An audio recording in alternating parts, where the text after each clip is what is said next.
ఎందుకంటే కొంతమంది వైఎస్ఆర్ కాంగ్రెస్ పార్టీ నాయకులు పెట్రోల్ కిరోసిన్ ఏదైతే అక్రమ రవాణాకు పాల్పడుతూ ఉన్నారు వారిని మాత్రం వారు మానుకుంటే ఓకే. మీరు గతంలో చేసి ఉండొచ్చు, ఇప్పుడు సాగవు. ఇక్కడ ఉండేది తెలుగుదేశం పార్టీ కూటమి ప్రభుత్వం, ఇక్కడ ఉండే ఎమ్మెల్యే కోటమిరెడ్డి శ్రీధర్ రెడ్డి, దాన్ని గుర్తుంచుకోండి. దాంట్లో ఎలాంటి ఉన్నాం.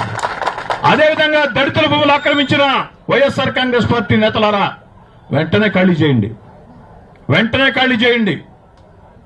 ఎవరు ఆక్రమించారో నాకు తెలుసు.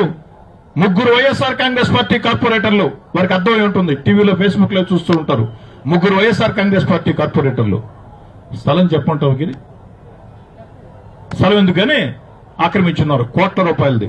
కాబట్టి వెంటనే ఆ దళితుల భూముల్ని వదిలేయండి. అట్లా కాదు మా ఇష్టం వచ్చినట్టు చేస్తామంటే వీరు కాదు.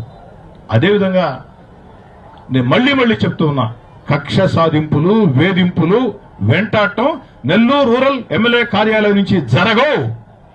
ఒకవేళ నా వాళ్ళు ఎవరైనా చేసినా నా గడప మెట్లు కూడా ఎక్కనివ్వను.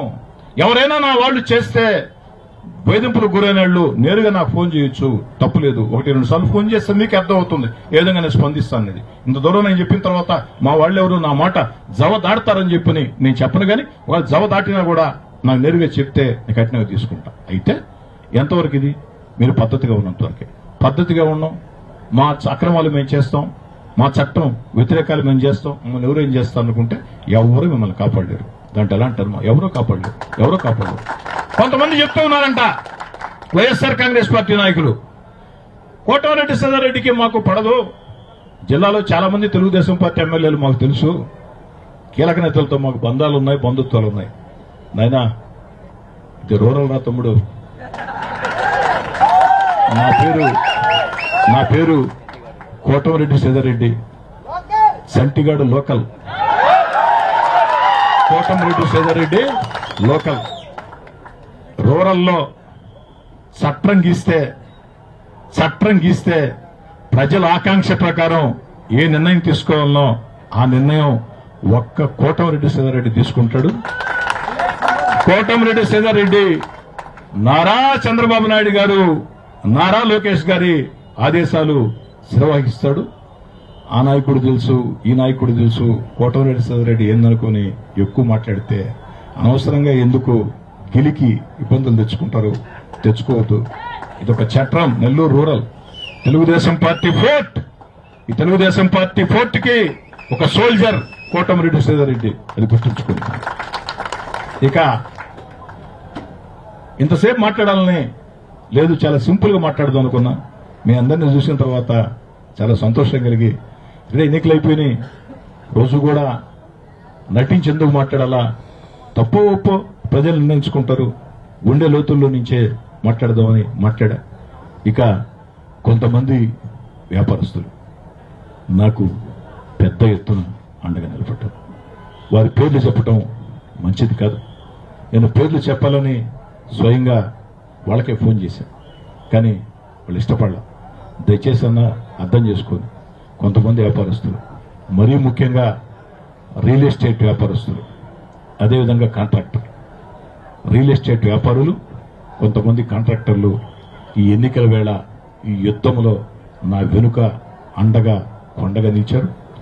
వారి సేవల్ని ఎప్పటికీ మర్చిపోనని చెప్పని, నా కోసం ఎన్నికల్లో కష్టం చేసిన ప్రతి కార్యకర్త, నాయకుడు రుణం ఏ విధంగా తీర్చుకుంటాను, నాకు ఎన్నికల్లో తెర వెనుక సాయం చేసిన ఆ యొక్క వ్యాపారస్తులు ఖచ్చితంగా వారు ఇచ్చినటువంటి అభిమానాన్ని ఎప్పటికీ కాపాడుకుంటానని చెప్పిన కూడా మాట ఇస్తూ మళ్లీ చెప్తూ ఉన్నా, రూరల్ నియోజకవర్గంలో నాయకులారా, కార్యకర్తలారా, ఒకే ఒక్క మాట దయచేసి అర్థం చేసుకోండి.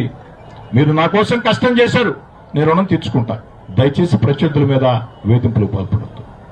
ఇక నా మాటలు ముగించే ముందు అనేక సంస్థల గురించి చెప్పా. నా కోసం పనిచేసిన సంస్థలు, వివిధ పార్టీ నాయకుల గురించి చెప్పా. పేర్లు చెప్పాలంటే కొన్ని 100, 50, 10 రకరకాల స్థాయిలో ఉంటాయి కాబట్టి, క్లస్టర్ ఇన్ఛార్జి దగ్గర బూత్ ఇన్ఛార్జి దాకా. కానీ ఒక్క వ్యక్తి గురించి చెప్పుకుంటే దేవుడు నన్ను క్షమించడు. ఎందుకంటే ఆ వ్యక్తి బయటవాడు అయి ఉంటే ఎప్పుడో చెప్పుండేవాడిని. కానీ ఆ వ్యక్తి నా తల్లి కడుపున, నాకు తర్వాత పుట్టినోడు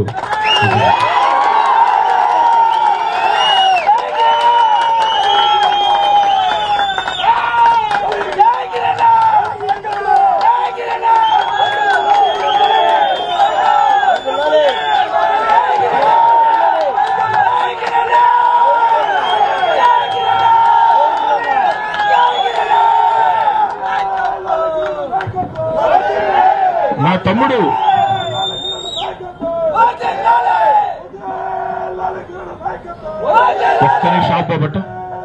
ఒక్క నిమిషం ఆపేయట.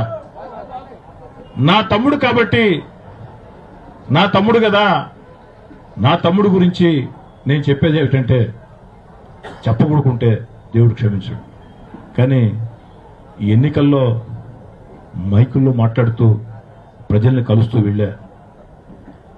వాడు అంటే నా తమ్ముడు కోటమిరెడ్డి గిరి సమస్తం నెత్తినేసుకుని ఈరోజు ఒక 1000 కోట్ల కోటీశ్వరుడితో ఆర్థికంగా పోటీ పడగలుగుతామంటే, అన్నా నేనున్నానని వాడికి ఎప్పుడూ జీవితంలో నేను ఉపయోగపడలేదు, కానీ వాడు నాకు ఉపయోగపడ్డాడు. వాడికి నేను మంచి అన్ననో కాదో నాకు తెలియదు, కానీ నాకు మాత్రం కోటమిరెడ్డి గిరి నా తల్లిదండ్రులెంతో, నా భార్య బిడ్డలెంతో అంతకంటే ఎక్కువ అని మాత్రం, ఎందుకంటే అంతకంటే ఎక్కువగా వాడిని ప్రేమించుకుంటే ఆ దేవుడు కూడా నన్ను క్షమించదని చెప్పని మనం చేస్తాం. ఇక ఈ 16 నెలల పోరాటంలో నా వెంట నడిచే నాయకులు, కార్యకర్తలు, సేవకులే కాకుండా నా భార్య, నా 2 కుమార్తెలు. ఎందుకంటే ఎన్నికల యంత్రాంగంలో ఇంటింటికి 2 సార్లు వాళ్ళు వెళ్ళింది. ఆఖరి 20 రోజులు వాళ్ళు పెట్టిన 400 ఆత్మీయ సమావేశాలే కొంతమందికి తెలుసు. కానీ ఈ 16 నెలలుగా నా భార్య కంటే నా 2 కుమార్తెలు, నా 2 అల్లుళ్ళు వాళ్ళు పడినటువంటి మానసిక క్షోభ. ఎవడెవడో ఫోన్ చేస్తాడు నెంబర్ల నుంచి, ఇష్టారాజ్యంగా బెదిరిస్తారు. నీ కొడుకు స్కూల్కి వెళ్ళాడు, నీ కుమార్తె స్కూల్కి వెళ్ళింది, సాయంత్రాన్ని రాకపోవచ్చని ఒక ఎమోషనల్ కర్కశ దుర్మార్గ బ్లాక్ మెయిలింగ్. నా బిడ్డలకు ఒకే మాట చెప్పాను నేను, తిరగబడదాం, పోరాడుదాం, పోరాడితే పోయేదేమి లేదు, బానిస సంఖ్యలు తప్ప.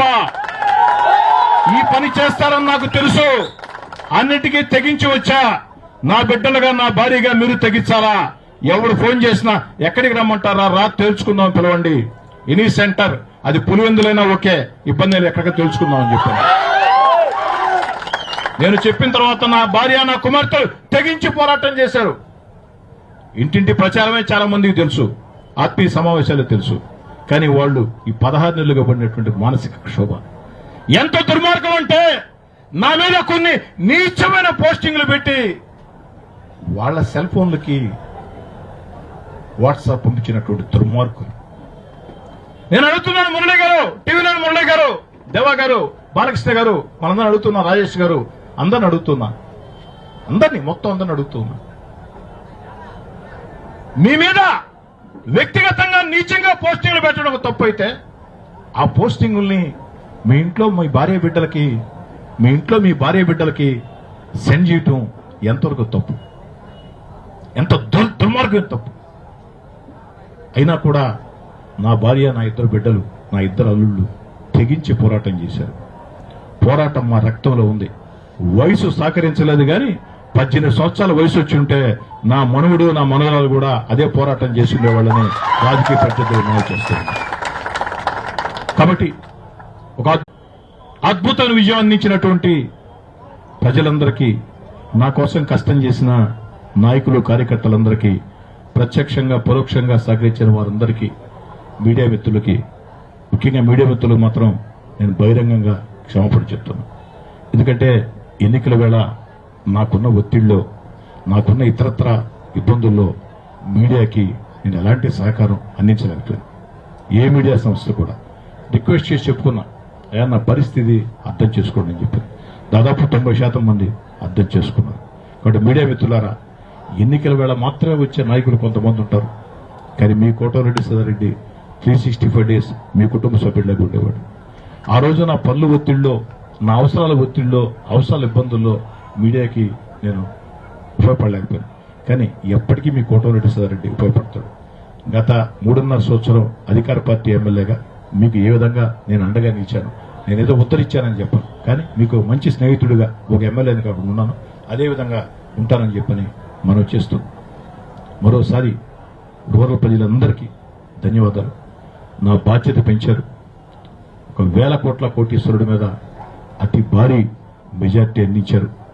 26 డివిజన్లో 18 గ్రామాల్లో డివిజన్ ఆ గ్రామం తేడా లేకుండా ఓటేశారు. దాన్ని ఎప్పటికీ గుర్తుంచుకుని 10 కాలాల పాటు మీ గుండెల్లో ఉండే విధంగా పనిచేస్తానని తెలియజేసుకుంటూ సెలవు తీసుకుంటాం. ఎంతసేపైనా సార్ మీ ఇష్టం.